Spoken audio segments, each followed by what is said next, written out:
আক্রমণ করে না, আক্রান্ত হলে পরে তারপরে এর জবাব দেয়, ঠিক কিনা?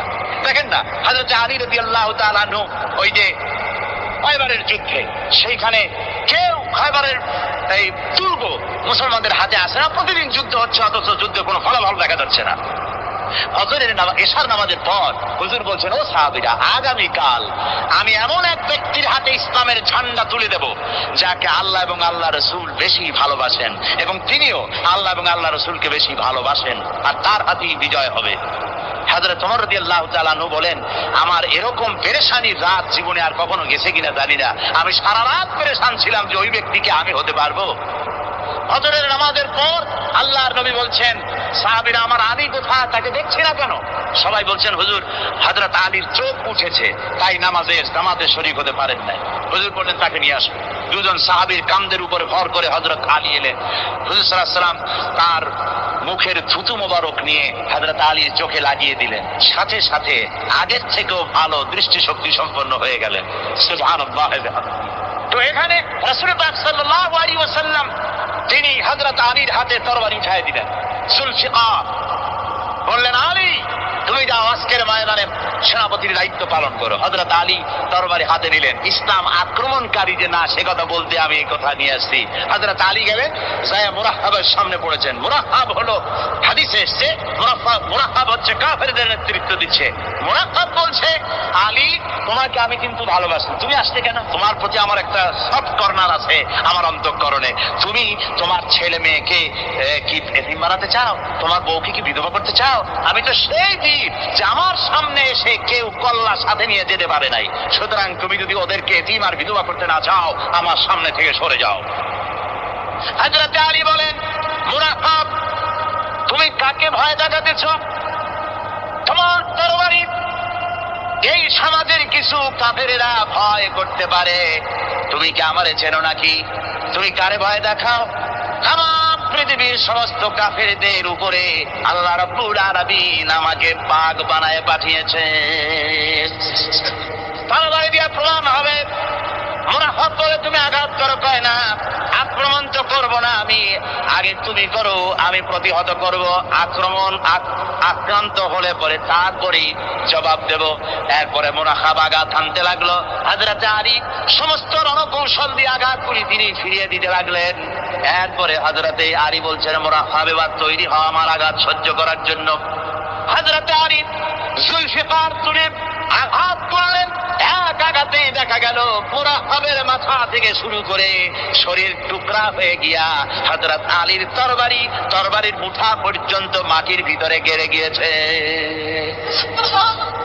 খায়বারের দুর্গ দখল হয়ে গেল। পরের দিন আল্লাহর নবী বলেন, আলী, শুনতে পেলাম তোমার ঢাল ভেঙে গিয়েছিল, তারপরে তুমি যুদ্ধ করলে কি দিয়ে? হযরত আলী বলেন, হুজুর, আবুস দুর্গের ওই কবাবটা, লোহার কবাবটা বাম হাতে নিয়া আর ডান হাতে তরবারি নিয়ে লড়াই করেছি। হুজুর বলেন, কি করে? মানুষ কেমনে এত বড় দুর্গের লোহার কপাট হাতে নিয়ে যুদ্ধ করে? একটু দেখাও তো দেখি। হযরত আলী গতকালকের মতো বাম হাত দিয়া ধরেছেন, নাড়াতে পারেন না। এবার ডান হাত দিয়া ধরেছেন, নাড়াতে পারেন না। ডান আর বাম দুই হাত দিয়া সমস্ত শক্তি দিয়ে এমন ধরে টান ধরেছেন, প্রতিটি লোমকূপের গোড়া থেকে ঘাম বেরিয়ে এসেছে, এক চুলও নড়াতে পারেন নাই। হযরত আলীর মুখখানা মলিন হয়ে গেছে লজ্জায়। হযরত আলী রাদিয়াল্লাহু তাআলা আনহু লজ্জা পেয়ে গেছেন। রাসূল পাক সাল্লাল্লাহু আলাইহি ওয়াসাল্লাম বলেন, আলী, লজ্জা পাওয়ার কোনো কারণ নাই, চিন্তা করার কোনো কারণ নাই। তোমার নিজস্ব শক্তি দিয়ে তুমি লড়াই করতে পারো নাই। এত বড় লোহার খবর নিয়ে মানুষ সেভাবে লড়াই করতে পারে না। আল্লাহ তার দ্বীনকে বিজয়ী করার জন্য তোমার ভিতরে আল্লাহ রাব্বুল আলামিন ক্ষমতা দিয়েছিলেন। জোরে বলেন সুবহানাল্লাহ। আল্লাহ রাব্বুল আলামিন এই জিহাদের ময়দানে যখন মানুষ আসে, আল্লাহ তাদের উপরে মদদ দান করেন।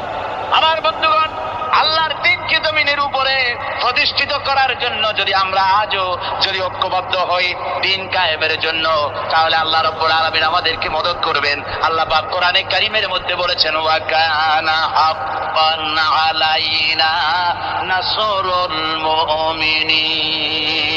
মুমিনদেরকে সাহায্য করা আমি আল্লাহর জন্য ওয়াজিব হয়ে যায়। ধরে বলেন সুবহানাল্লাহ।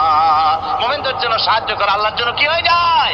ওয়াজিব হয়ে যায়। ভাইরা একটু বৃষ্টি সহ্য করেন না, খুব বেশি বৃষ্টি। আচ্ছা, ওই এটা রহমত। এটা কি? রহমত। আমার ভাইরা, জিহাদের ভিতরে সাহাবায়ে কেরাম আল্লাহর জান্নাতে যাওয়ার জন্য তারা জিহাদ করেছেন।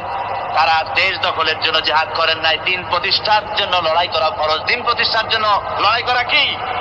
জোরে কোন কি? আর এই ফরজ দায়িত্ব পালন করতে গিয়ে যদি কেউ মারা যায় তাহলে কোথায় যাবে? কোথায় যাবে? ওই শাহাদাতের মত হচ্ছে একটা সেতু, একটা সেতু বা একটা ব্রিজ, একটা সাঁকো। এপারে দুনিয়া, ওপারে আল্লাহর জান্নাতুল ফেরদাউস। জোরে বলেন সুবহানাল্লাহ। এই জন্য হযরত ওমর ফারুক রাদিয়াল্লাহু তাআলা আনহু সব সময় দোয়া করতেন, আল্লাহুম্মা রযুকনি শাহাদাতান ফি সাবিলিক ওয়াজআল মাউতি ফি বালাদি রাসূলিক। আল্লাহ রাব্বুল আলামিন, আমাকে রাসূলের শহরে পৌঁছাও আর আমাকে তোমার দ্বীনের রাস্তায় শাহাদাত মঞ্জুর করো। ধরে বলেন আমিন। এটা আমাদের দোয়া, আমার দোয়া, আমার সারা জীবনের স্বপ্ন, সারা জীবনের স্বাদ আল্লাহ যেন শাহাদাতের মওত নসিব করে দেন। ধরে বলেন আমিন। এর থেকে উন্নত মানের মওত আর নাই। ওই প্যারালাইসিস হয়ে বিছানায় পড়ে তড়পায় তড়পায় মরার কোনো দাম নাই।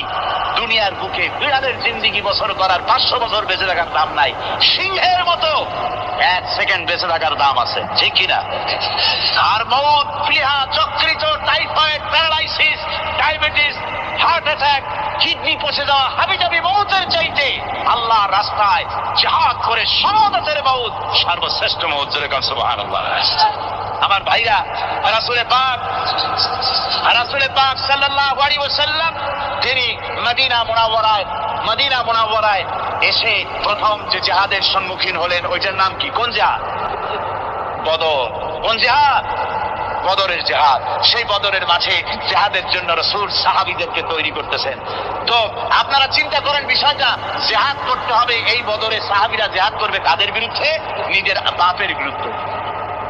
রাসূল পাক খুব চিন্তিত হলেন যে সাহাবীদেরকে কিভাবে উদ্বুদ্ধ করা যায়। হুজুর জিহাদের কথাই বলতেছেন যে এখন বদরে আমাদের টিকে থাকার প্রশ্ন, এইটা মুসলমানদের টিকে থাকার প্রশ্ন, বদরের যুদ্ধ, বদরের এই জিহাদটা। হুজুর যখন এগুলি বলতেছেন, হযরত মিকদাদ রাদিয়াল্লাহু